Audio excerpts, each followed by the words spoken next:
Let's mic news at 7। NEET UG 2026 paper leak मामले में CBI की चार्जशीट में खुलासा हुआ है कि पेपर लीक की साजिश परीक्षा से कई महीने पहले रची गई थी।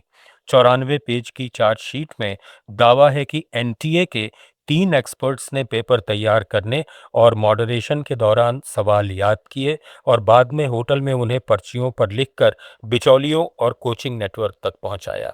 इसके बाद सवाल टेलीग्राम, व्हाट्सएप और पीडीएफ जैसे डिजिटल माध्यमों से छात्रों तक फैलाए गए। सीबीआई ने इस मामले में एनटीए के 3 एक्सपर्ट्स समेत 13 आरोपियों के खिलाफ चार्जशीट दाखिल की है। संसद के मानसून सत्र में जारी गतिरोध के बीच कांग्रेस ने अपनी रणनीति तेज कर दी है। पार्टी ने लोकसभा और राज्यसभा के सभी सांसदों को 10, 11 और 12 अगस्त को सदन में अनिवार्य रूप से मौजूद रहने का व्हिप जारी किया है। कांग्रेस का ये कदम ऐसे समय आया है जब सरकार एफसीआरए संशोधन बिल समेत कुछ अहम विधेयक सदन में ला सकती है। पार्टी ने इंडिया गठबंधन के सहयोगी दलों से भी अपने सांसदों की मौजूदगी सुनिश्चित करने की अपील की है। विपक्ष और सरकार के बीच पहले से चल रहे टकराव के बीच आने वाले दिनों में संसद की कार्यवाही और हंगामेदार होने के संकेत मिल रहे हैं। परिसीमन से जुड़े संभावित संविधान संशोधन बिल को लेकर भी राजनीतिक हलचल तेज है। दिल्ली में कांग्रेस सांसद पवन खेड़ा ने कहा कि देश के मुद्दों को उठाने की जिम्मेदारी सिर्फ राहुल गांधी पर नहीं होनी चाहिए।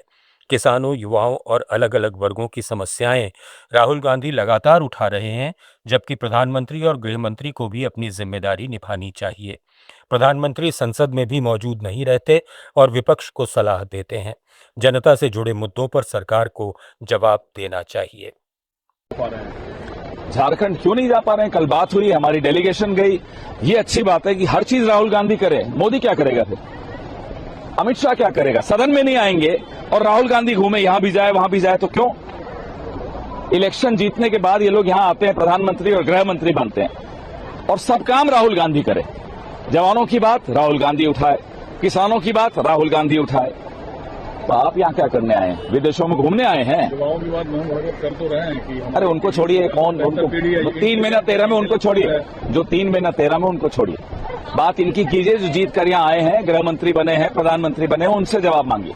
लेकिन सर आप लोग कह रहे हैं दिल्ली में आम आदमी पार्टी के राष्ट्रीय संयोजक अरविंद केजरीवाल ने E20 फ्यूल को लेकर कहा कि जब तक सरकार अपनी नीति स्पष्ट नहीं करती, तब तक लोग पेट्रोल और डीजल वाली नई गाड़ियां खरीदने से बचें।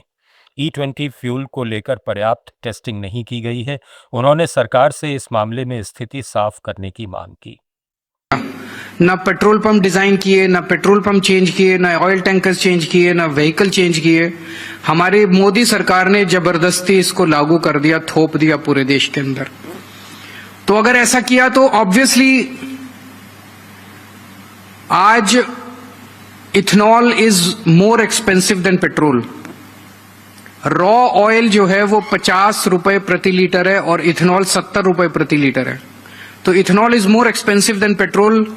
Ethanol is less energy, gives less calorific value, less mileage than petrol. Then why is Modi government imposing ethanol on the country? एक बड़ी बात है कि क्यों कर रहे हैं, जबरदस्ती क्यों कर रहे हैं? जब लोग दुखी हैं, इसका कोई फायदा नहीं है लोगों को, तो क्यों कर रहे हैं? तो वो इसलिए कर रहे हैं बिकॉज अमेरिका का प्रेशर है, ट्रंप का मोदी जी पे प्रेशर है कि आप हमसे इथेनॉल खरीदो। USA is the largest. करीब 40 साल पुराने बोफोर्स घोटाला मामले पर सुप्रीम कोर्ट ने आखिरी याचिका भी खारिज कर दी है। इसके साथ ही इस मामले की कानूनी लड़ाई खत्म हो गई। जस्टिस जेबी पारदीवाला और जस्टिस के विनोद चंद्रन की बेंच ने 2005 के दिल्ली हाईकोर्ट के फैसले को चुनौती देने वाली अपील पर सुनवाई से इनकार कर दिया। इस फैसले में हिंदुजा ब्रदर्स और बोफोर्स कंपनी को बरी किया गया था। मामला 1986 में भारत और स्वीडन की बोफोर्स कंपनी के बीच हुई 1437 करोड़ रुपए की तोप खरीद डील से जुड़ा था। 1987 में सौदे में कथित कमीशन का खुलासा हुआ, जिसके बाद ये देश के बड़े राजनीतिक घोटालों में शामिल हो गया। बोफोर्स विवाद का असर 1989 के लोकसभा चुनाव में राजीव गांधी की सरकार पर भी पड़ा था। न्यूज़ एट 7 में फिलहाल इतना ही। बने रहिए लेट्स माइक के साथ।